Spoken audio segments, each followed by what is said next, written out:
You are warmly welcome to the Principles of Marketing class, Unit 4, which talks about price, one of the marketing mix. Under Unit 4, we have 6 sessions. Session 1 looks at the role of price. By the end of Session 1, you should be able to define price, explain the importance of price in the business environment, discuss the several occasions that a marketer would wish to make pricing decisions. How do we understand price? What do we think about when we hear of price?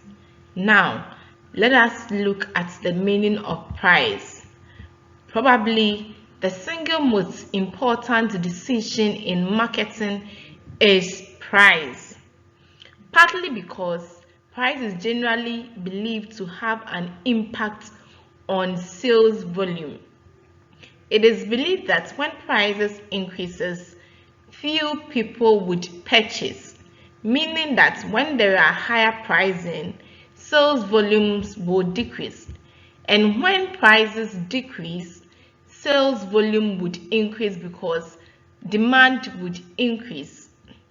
Also, it happens that the price you give to a product determines how people would purchase the product and when they could even purchase the product. If the price is set too high, the market is very competitive. If the price is set too high and the market is very competitive, sales may be correspondingly reduced.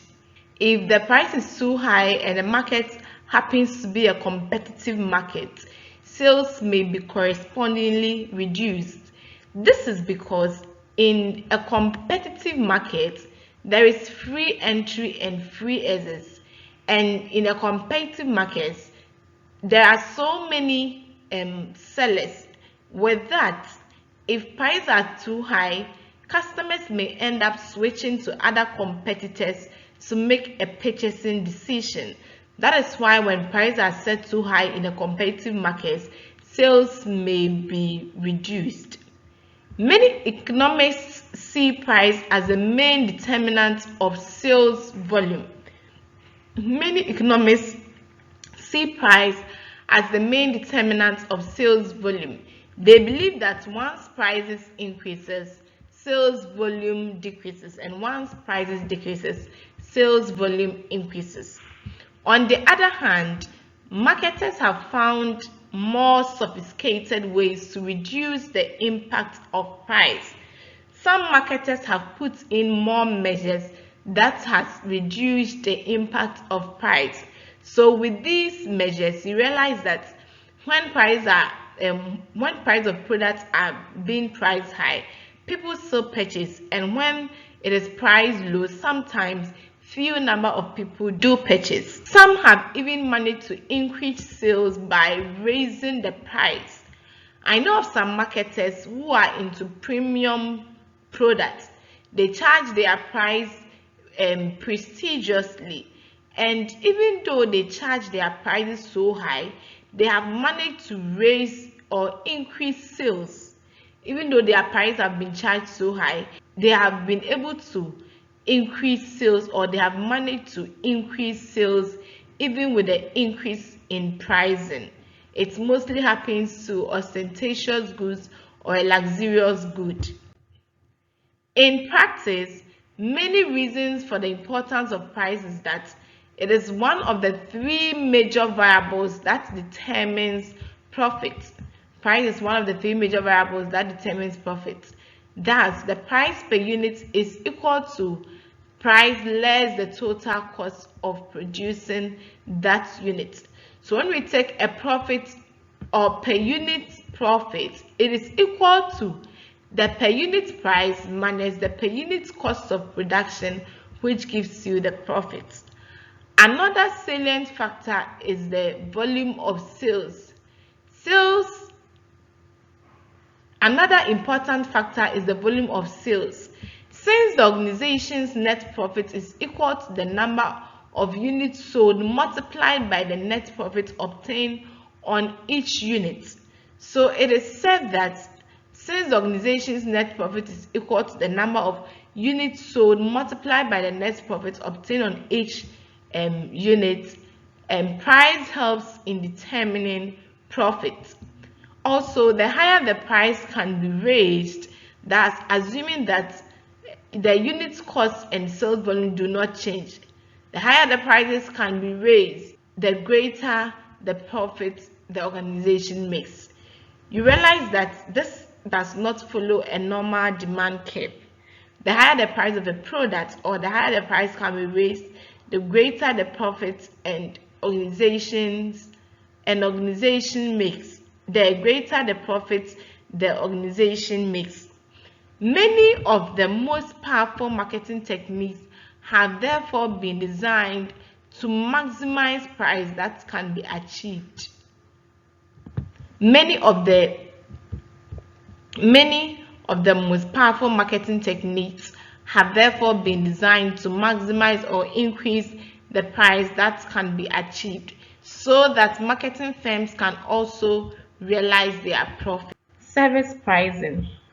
Unlike a physical good, which is standardized and could be seen by everyone and also priced at a specific price, which is being sold on the market shelf, and with service, its pricing varies because it is not tangible, and even when it comes to service rendering, even same service rendering varies.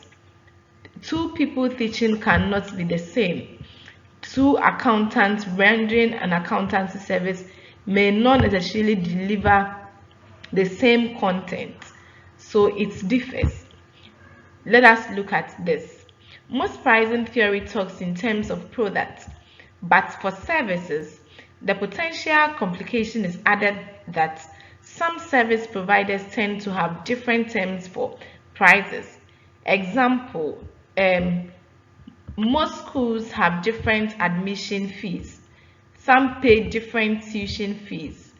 The cover charge is different.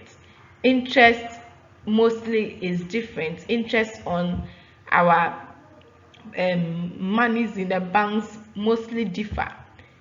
The fee we do pay for activities mostly differ, and so on. Even though it can be that the service is coming from two similar firms, the charges may be different. However, the results may be exactly the same. Two heart surgeries which is being performed in different hospitals, after the surgery you realize that the same result is what we have yielded, but it could come with different prices. The consumer has to pay a price, and the mechanisms for determining that price are much the same, with only marginal differences according to Zinkota et al. So the important thing is that the consumer or the existing customer of a service would have to pay a value which is deemed as the price, and the mechanisms for determining that price are mostly the same in service firms with only marginal difference. It is only during certain instances that there are differences. The mechanisms of determining price include: 1. Negotiation. In determining prices of services, there are some mechanisms we'd have to look at. 1. Negotiation. In view of the viability of the service being offered, there may be more scope for individual negotiation. Let us take the salon for instance. Customers may end up negotiating depending on who the customer is. This is because there are different variations when it comes to the service rendered at the salon. Some people will braid, while some will fix. Some people will just twist their natural hair. All these things, they vary. That is why there's a need for customers to negotiate pricing when they are determining the specific price they are going to charge. Another mechanism is the discount. Owing to the perishability of the service, there may be incentives to use it at unpopular times, that is off-season air flight tickets.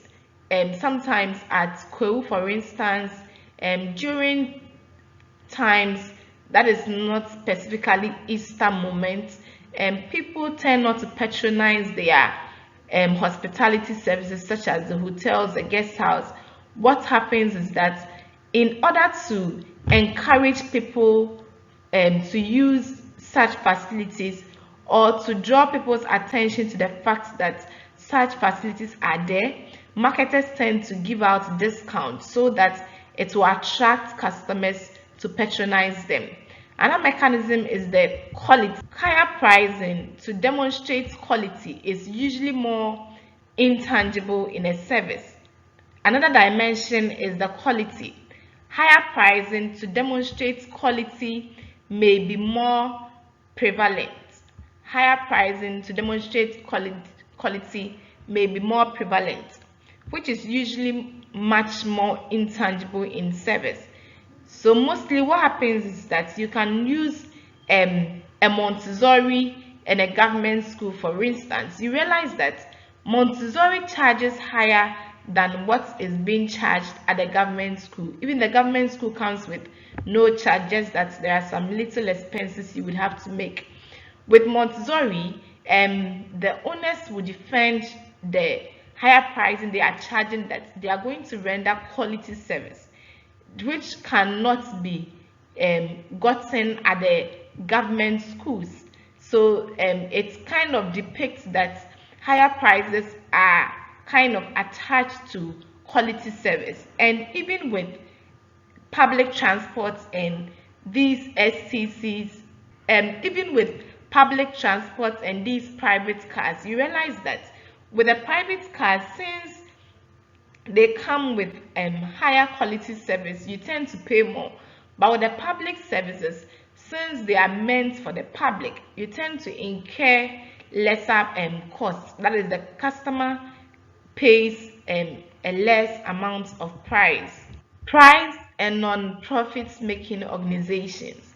We all know that non-profit making organizations are organizations which are not meant for profit.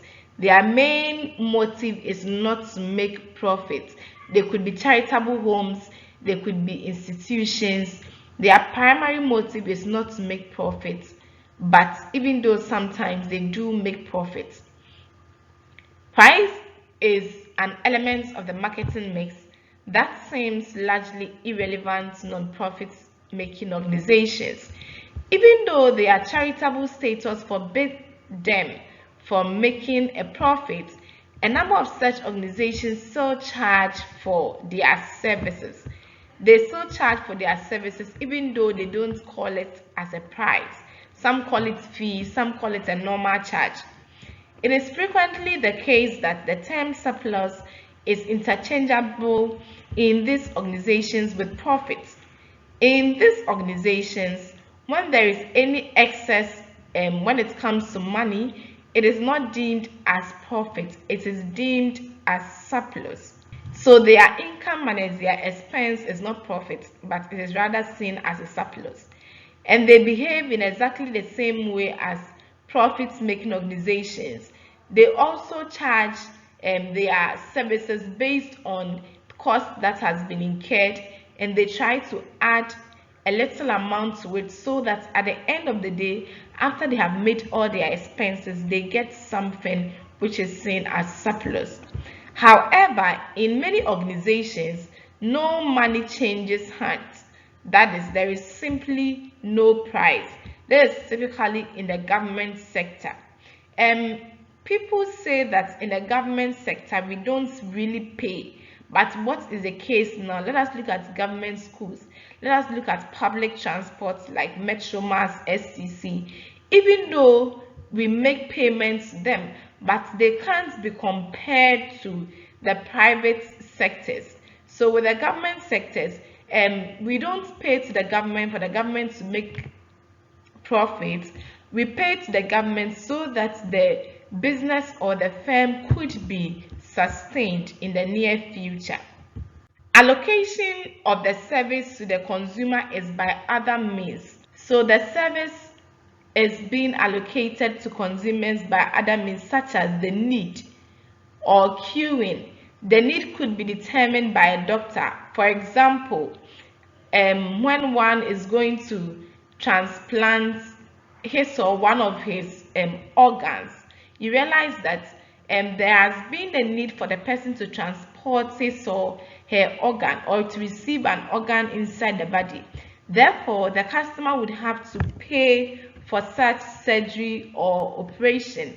And what happens is that people mostly queue during service, as in organ transplant waiting list. When it gets to your turn, that is when you are being attended to. Many principles of pricing are therefore not fully applicable, but some can still be applied if the term price is replaced by perceived value to the customer. This will be discussed in later sessions. The consumer still places a value on the service, and this can be handled much as price itself.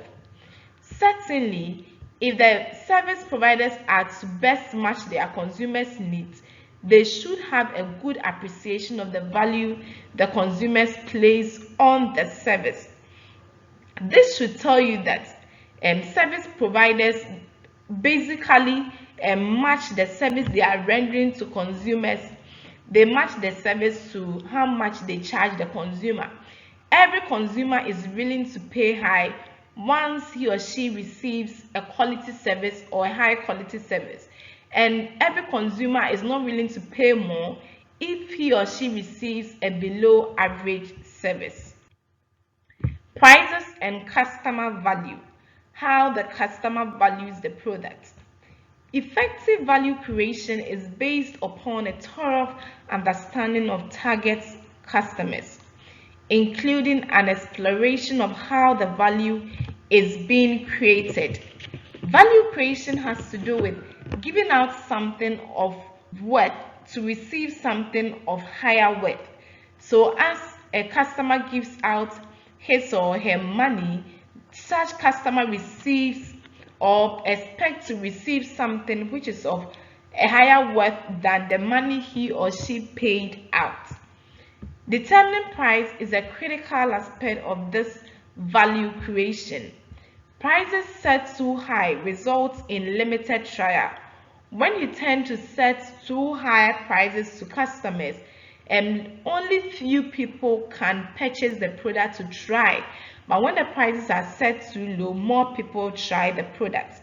With prices set too low, results in poor positioning and missed opportunities. When prices are set too low, customers believe that the product is of a very lower quality. And people perceive a product in their mind based on how much the product is priced. For example, when you hear that gobe or beans and plantain is being sold at 500 cedis at Kempinski, what comes in your mind? You think of its higher quality, how the food will be designed, even though it may be the same taste as it is being sold by Darby on the roadside.